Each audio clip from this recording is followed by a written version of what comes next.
से शादियां विदेश में भी होती हैं, लेकिन वहां मैरिज एक कॉन्ट्रैक्ट होता है। जब तक चला चला ठीक, नहीं तो कोई बात नहीं, खत्म कर दो, दूसरे को पकड़ लो।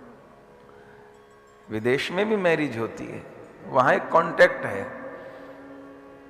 जानते तो नहीं, पर लोगों के मुख से सुना है कि एक पुरुष अपने जीवन में औसतन विदेशों में 12 से 15 शादी कर लेता है। एक स्त्री भी औसतन विदेशी सुना है कि 12-15 तो सामान्य बात है। बच्चे वहां भी होते हैं, उनको भी बेबी बोलते हैं, संतान बोलते हैं, पर सुना है, ऐसे परिवारों को जानते नहीं और जानना चाहते भी नहीं, तो सुना है कि 12-15 साल का लड़का होता है, उसका माँ बाप से कोई लेना देना नहीं। वो कहीं जाए, किसी के साथ रहे, लड़की 12-14-15 बरस की है, वही वो कहीं जाए, किसी के साथ रहे, कोई रोक टोक नहीं।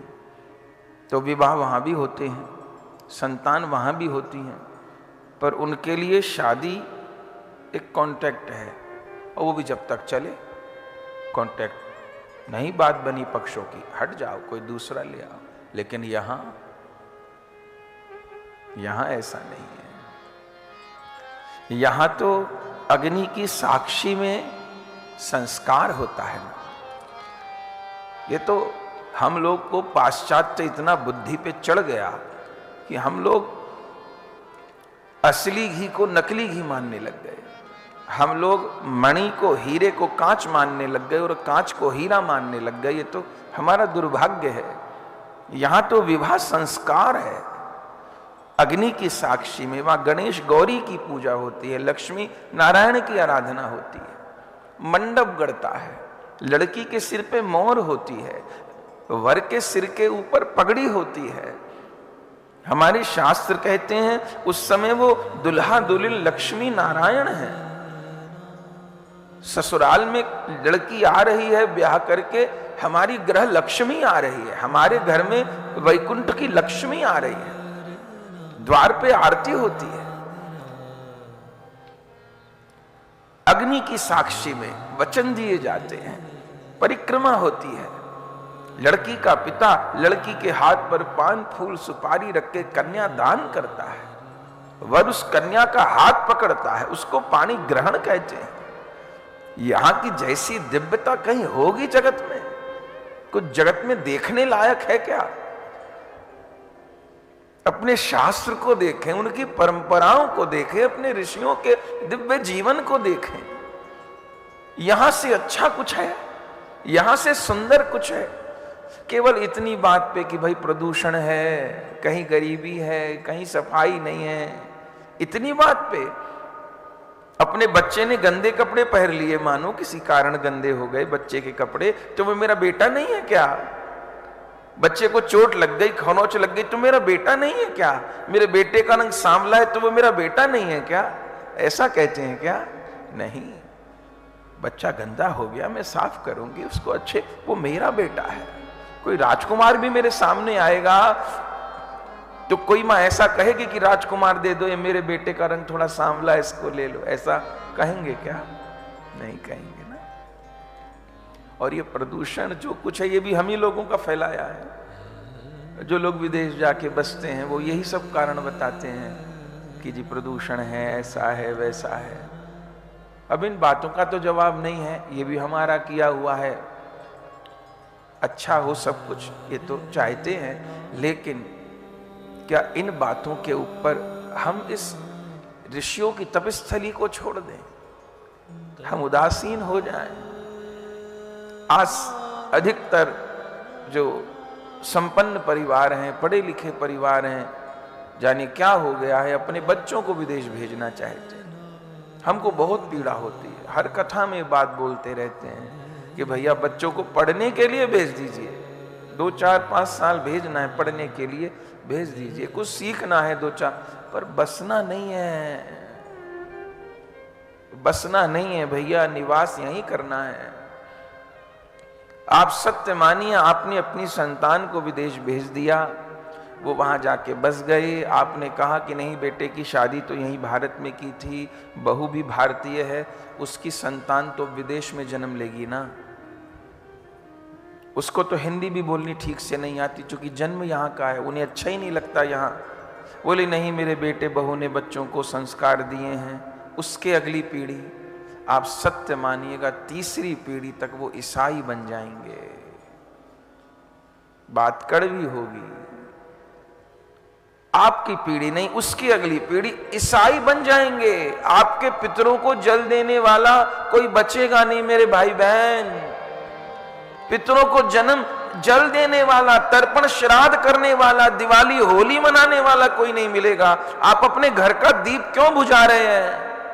केवल इसलिए कि वहां पर 10 लाख का पैकेज है, यहां 1 लाख का पैकेज है, इसलिए यहां पे 1 करोड़ रुपया है, वहां 50, इसलिए क्या करेंगे? हमारी कुल परंपरा जो अभी तक हम तक अविच्छिन्न आ रही थी, हम अपने परदादा के परदादा का नाम नहीं जानते। हम आपसे पूछें तो शायद आप भी न जानते होंगे, पर क्या आपके हमारे परदादा के परदादा नहीं थे? नाम नहीं जानते तो क्या मान ले नहीं थे? थे। प्रमाण क्या है? प्रमाण हम हैं। हमारे परदादा के परदादा के परदादा थे, प्रमाण हम हैं। हम क्या अपनी आगे वाली आने वाली पीढ़ी को ईसाई बनाना चाहते हैं क्या? बच्चों की तो अभी रुचि नहीं है। अरे इस भारत में तो बहुत संभावना है संस्कारों की, यहां तो बहुत संस्कार की संभावना है। पढ़ने चले जाइए, चलिए, जरूरी है, कुछ सीखना है। ऐसा हम बोलते रहे तो अभी कम से कम 100 परिवार हमारी दृष्टि में हैं, जितनी हमारी सामर्थ्य की। माना कि अंधकार घना है पर दिया जलाना कहां मना है। हम सूरज तो नहीं बन पाएंगे, जो मेरी सामर्थ्य है, पर दीपक तो दिखाते रहेंगे। और जबरदस्ती भी नहीं, अच्छी लगे तो बात मानिएगा, पर इनके बड़े घातक परिणाम होंगे। तो सब श्रीमंत लोग, सब पढ़े लिखे लोग, सब वेल एजुकेटेड लोग बाहर चले जाएं तो यहां पाकिस्तानी रहेंगे क्या? यहां बांग्लादेशी रहेंगे क्या? जिनकी 5 बीबी है और 25 बेबी हैं, जिनकी 5 बीबी और 25 बेबी हैं, वो रहेंगे क्या यहां? सब अपने बच्चों को भेज देंगे। बहुत पीड़ा होती है भैया, बहुत पीड़ा होती है। आप हमारी इस फरियाद को मानिएगा, और आपका भी जो सर्किल है, आपकी रिश्तेदारी का, जानकारी का, वहां ये आप संदेश पहुंचाइएगा।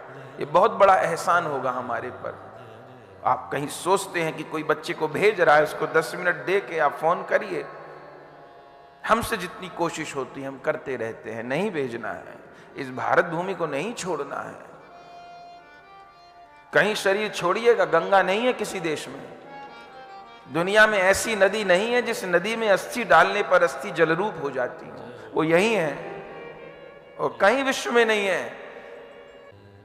और मेरे भाई बहन जो बस भी गए हैं, हम तो उनको भी रिक्वेस्ट कर सकते हैं कि अगर कुछ संभावना है तो आप फिर ये कोशिश करिए कि हम लोगों के जीवन का अंतिम काल इसी भारत भूमि पर संपन्न हो।